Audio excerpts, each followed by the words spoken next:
नमस्कार। आप सुन रहे हैं द बॉलीवुड रेडियो और मैं हूं आपके साथ आकाश। दोस्तों, आज के इस पॉडकास्ट में बात राजेश खन्ना, गोविंदा और फिल्म स्वर्ग की।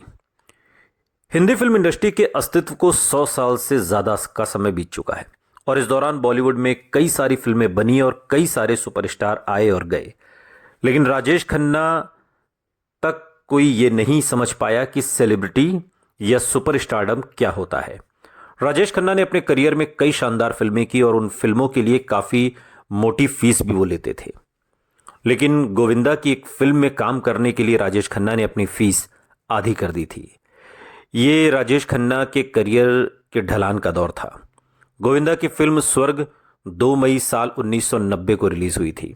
फिल्म 1967 में आई मेहरबान अभिनीत फिल्म में जो कहानी रची गई थी उसी का एक तरीके से रीमेक थी, या यूं कहिए कि उसी पर आधारित थी।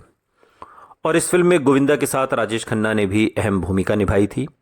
राजेश खन्ना के साथ गोविंदा की ये पहली फिल्म थी और फिल्म 6 महीने में पूरी कर ली गई और फिर दिसंबर 1989 में ये फिल्म रिलीज के लिए तैयार थी, जिसके बाद 2 मई 1990 को रिलीज की गई। ये एक फैमिली ड्रामा फिल्म थी जिसमें जूही चावला, परेश रावल, सतीश कौशिक, नीना गुप्ता, माधवी और कई अन्य लोग थे। इस फिल्म का निर्देशन डेविड धवन ने किया था और इस फिल्म में अरुण बख्शी ने बतौर असिस्टेंट डायरेक्टर काम किया था। फिल्म को अनीस बज्मी ने लिखा था और गोविंदा के साथ डेविड धवन की ये पहली हिट और शायद राजेश खन्ना की आखिरी हिट फिल्मों में से एक थी। और इसके बाद गोविंदा और डेविड धवन की जोड़ी ने क्या कमाल किया ये हम सभी जानते हैं। 5 साल पहले आई ये फिल्म उस दौर में जबरदस्त हिट फिल्म थी जब सुपरस्टारडम के दौर के आखिरी दिनों में पहुंच गए थे राजेश खन्ना और करियर की उड़ान भरनी थी गोविंदा को। और ये राजेश खन्ना के करियर की आखिरी हिट फिल्म मानी जाती है। 2 करोड़ के बजट में बनी इस फिल्म ने तकरीबन 14 करोड़ रुपए की कमाई उस दौर में की थी। ये फिल्म उस दौर में रिलीज हुई जब इंडस्ट्री के पहले सुपरस्टार राजेश खन्ना का करियर डूबने की बिल्कुल कगार पर पहुंच गया था। इस फिल्म से पहले रिलीज हुई राजेश खन्ना की लगभग हर फिल्म फ्लॉप हो रही थी और यह कहना भी गलत नहीं होगा कि स्वर्ग ने उनके डूबते करियर को सहारा दिया था। जबकि एक वक्त था जब 70-80 के दशक में राजेश खन्ना सुपरस्टार थे और उनकी फिल्म में उनके होने का मतलब था कि फिल्म अब सिल्वर या गोल्डन जुबली की गारंटी देकर जाएगी।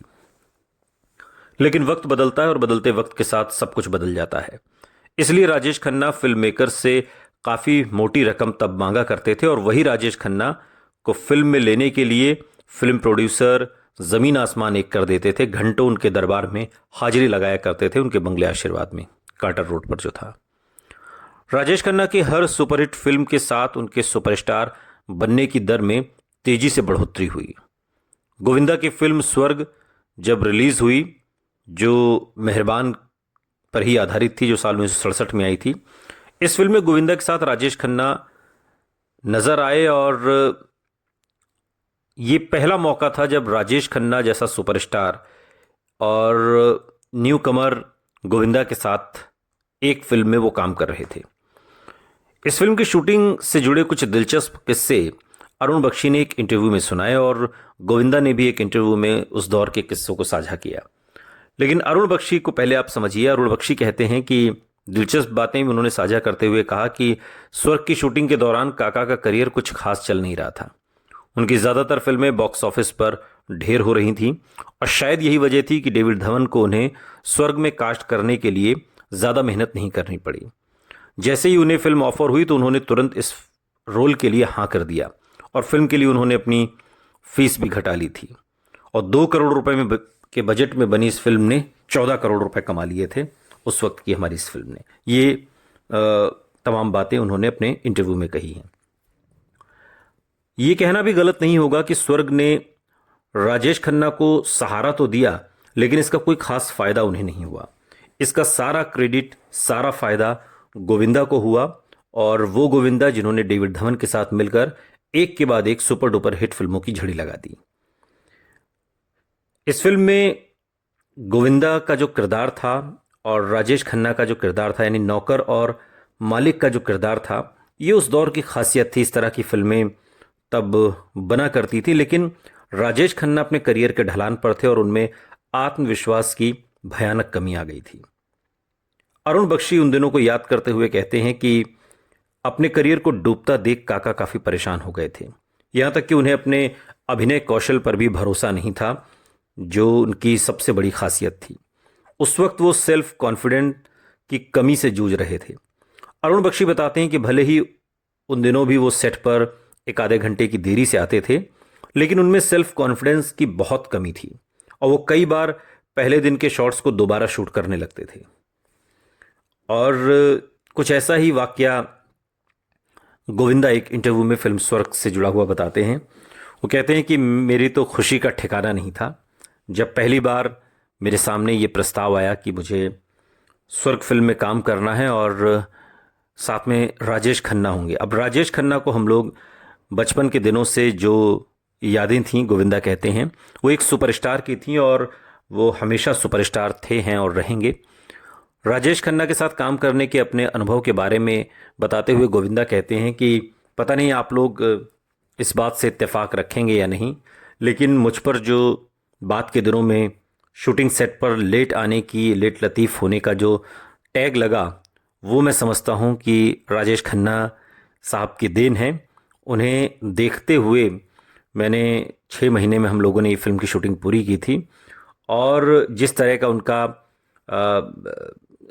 शूटिंग सेट पर, चाहे वो थोड़ी सी देरी से आते थे या जो उनका स्टाइल था, जो उनका तरीका था, वो सब धीरे धीरे मैंने कॉपी करने की कोशिश की। और हंसते हुए गोविंदा बताते हैं कि लेट लतीफ़ी आने की जो आदत है शायद मुझे काका जी से मिल गई। हालांकि ऐसा नहीं है, शुरुआत में ऐसा नहीं था, लेकिन बाद के दिनों में ये चीज़ बढ़ती चली गई। आपको बता दें कि राजेश खन्ना, शत्रुघ्न सिन्हा, गोविंदा, कुछ ऐसे ये लोग कलाकार हैं जो शूटिंग सेट पर देरी से आने के लिए मशहूर थे और राजेश खन्ना का नाम इसमें सबसे पहले आता है। और शायद स्वर्ग के सहारे गोविंदा अपनी लेट लतीफ़ी का ठीकरा राजेश खन्ना पर हालांकि मजाकिया लहजे में फोड़ते हुए नजर आते हैं। इस शूटिंग से जुड़ा हुआ एक और किस्सा बताते हुए इस इंटरव्यू में गोविंदा कहते हैं कि राजेश खन्ना का जो सुपरस्टारडम था, जो उनका चार्म था, वो स्वर्ग तक आते आते ढलान पर था। वो बहुत कम बोलते थे लोगों से, शूटिंग सेट पर भी जब उनका सीन होता था, जितना होता था उतनी वो बातें करते थे। बहुत ज़्यादा घुलते मिलते वो किसी से नहीं थे और हम लोग नई उम्र के थे और हम लोग हंसी मजाक भी करते थे, तो उसमें भी काका जी बहुत ज़्यादा पार्टिसिपेट नहीं करते थे। वो अपना खामोश, अपना उनका सीन हुआ उसके बाद ओके और फिर वो अपना चले जाते थे, बहुत कम बात करते थे। तो हम लोग उनकी सीनियरिटी से भी डरते थे, काफ़ी सीनियर एक्टर हैं और सुपरस्टार भी हैं, तो हम लोग बोलते हुए भी बहुत संभल कर बोलते थे। लेकिन काका जी का था कि वो बहुत ज़्यादा घुलते मिलते नहीं थे। ये हम लोगों ने शूटिंग के दौरान महसूस किया। हालांकि बहुत कम समय में इसकी शूटिंग पूरी कर ली गई थी। गोविंदा बताते हैं कि 6 महीने में शूटिंग पूरी की गई और मेरे कई सारे जो सीन थे वो काका जी के साथ थे और वो मुझे बहुत प्यार करते थे। लेकिन बाद में फिर हंसते हुए गोविंदा इस बात को कहते हैं कि लेकिन मुझे लेट आने की जो आदत है वो आप यकीन मानिए राजेश खन्ना साहब की देन है। आपको बता दें कि जिस फिल्म की हम बात कर रहे हैं, स्वर्ग, जो साल 1990 में रिलीज़ हुई 2 मई को, डेविड धवन ने इसका निर्देशन किया। इसमें राजेश खन्ना, गोविंदा, माधवी, जूही चावला भी इसमें थी। संगीत इसमें आनंद मिलिंद का था और गीत समीर ने लिखे थे। ये फिल्म कुछ हद तक, जिसका हमने जिक्र किया, मेहरबान पर आधारित है। इस फिल्म की कहानी कुछ इस तरह से है कि स्वर्ग नाम का एक आलीशान एक हवेली है और उस हवेली में रहने वाले एक अमीर व्यापारी कुमार या साहब जी, जिन्हें कहते हैं राजेश खन्ना, अपनी पत्नी माधवी जिसके किरदार में है और बहन ज्योति यानी जिसके किरदार में जूही चावला है और 2 सौतेले भाई विकी और रवि और एक भाभी के साथ रहते हैं। उनका एक वफादार सेवक नौकर कृष्णा यानी गोविंदा जिसके किरदार में है वो भी है और एक व्यावसायिक मामले को लेकर साहब जी यानी कि राजेश खन्ना का एक अनैतिक व्यापारी धनराज परेश रावल के साथ आदर्शों का टकराव होता है और प्रतिशोध में धनराज राजेश खन्ना के धन और व्यवसायों को हड़पने के लिए साहब जी के 2 भाइयों के साथ मिलकर योजना बनाता है। वो साहब जी की फैक्ट्री में आग लगा देता है और आलीशान हवेली और विशाल व्यापारिक साम्राज्य पर कब्जा कर लेता है और इससे साहब जी लगभग दरिद्र हो जाते हैं, निर्धन हो जाते हैं, गरीब हो जाते हैं और पत्नी के निधन की बात तो वो तबाह हो जाते हैं। उनके भाइयों ने अब पैसे, हवेली और उनके बिजनेस पर कब्जा कर लिया है। जब कृष्णा अपने साहब जी के लिए उनके भाइयों का सामना करता है तो साहब जी उसे ही घर से निकाल देते हैं और बाद में उसे पता चलता है कि साहब जी ने जानबूझकर उसे भगाया है ताकि वो जीवन में कुछ बेहतर कर सके और साहब जी के दुर्भाग्य का साथी ना बने। उधर कृष्णा बंबई चला जाता है और एयरपोर्ट यानी सतीश कौशिक, जिनका नाम एयरपोर्ट है इस फिल्म में, नामक एक व्यक्ति से मिलता है और वो दोनों दोस्त बन जाते हैं। शहर में उसकी कड़ी मेहनत उसे एक लोकप्रिय फिल्म स्टार बनाती है और वो अपने पूर्व मालिक के पैमाने पर एक अमीर आदमी बन जाता है। कई सालों के बाद एक रहस्यमय लेकिन अमीर व्यापारी के रूप में वो अपने शहर में लौटता है और कृष्णा पहले धनराज को बर्बाद करता है यानी परेश रावल को। फिर वो साहब जी के भाइयों के खिलाफ उनके लालच का इस्तेमाल करके उनको निशाना बनाता है। इस तरीके से कहानी आगे बढ़ती है। खुद को उजागर किए बिना, अपनी पहचान बताए बिना वो उनके साथ एक व्यापारिक सौदा करता है और बाद में उन्हें धोखा देता है, ठीक उसी तरह जैसे उन्होंने अपने बड़े भाई को धोखा दिया था। फिर कृष्णा एक मंदिर में जाता है और भगवान से प्रार्थना करता है ताकि वो जल्द ही साहब जी से मिल सके। संयोग से वो साहब जी को उसी मंदिर में पाता है और उसे पता चलता है कि साहब जी और ज्योति यानी कि जूही चावला दोनों बहुत दयनीय स्थिति में हैं। वो उन्हें हवेली वापस लाता है और इसके बाद साहब जी अपने भाइयों को हवेली के अंदर देखते हैं। कृष्णा और ज्योति साहब जी को उनके भाइयों को माफ करने के लिए कहते हैं, जिसे साहब जी स्पष्ट रूप से मना कर देते हैं और इसके बाद उनकी दिवंगत मां का चित्र ऊपर से गिर जाता है। साहब जी को अपने भाइयों की देखभाल करने के संबंध में उनसे किए गए वादे की याद आती है और इस बिंदु पर सालों के वित्तीय, शारीरिक और भावनात्मक जो इमोशनली तनाव हैं उसकी वजह से साहब जी को अटैक आता है। वहां पर वो अपने भाइयों को क्षमा कर देते हैं और ज्योति और कृष्णा के रिश्ते को मंजूरी भी देते हैं और शादी के लिए अपना आशीर्वाद भी देते हैं और इसके साथ ही उनका निधन हो जाता है और वो अपनी सारी विरासत कृष्णा और ज्योति को सौंप देते हैं। इस तरह से ये पूरी फिल्म जो है वो ख़त्म होती है। इसमें कुमार या साहब जी के किरदार में राजेश खन्ना हैं, कृष्णा के किरदार में गोविंदा हैं, जानकी कुमार के किरदार में माधवी हैं, ज्योति के किरदार में जूही चावला, एयरपोर्ट का किरदार सतीश कौशिक ने निभाया है, रवि दिलीप धवन, धनराज के किरदार में परेश रावल, विकी राजा बुंदेला, नीना गुप्ता इसमें नैना के किरदार में हैं और महेश आनंद ने गुरु का किरदार निभाया है।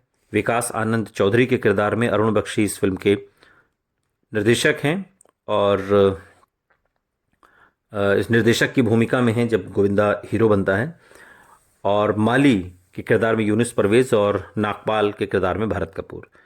इस फिल्म के सभी गीत समीर ने लिखे और संगीत आनंद मिलिंद का है और अनुराधा पौडवाल और मोहम्मद अजीज का गाया गाना कैसे कटे दिन कैसे कटी रातें काफ़ी मशहूर रहा था। या तुम सजना के घर आओगी मोहम्मद अजीज और अमित कुमार का गाया गाना, या बम बम बम बम बम्बई अमित कुमार का गाया गाना है।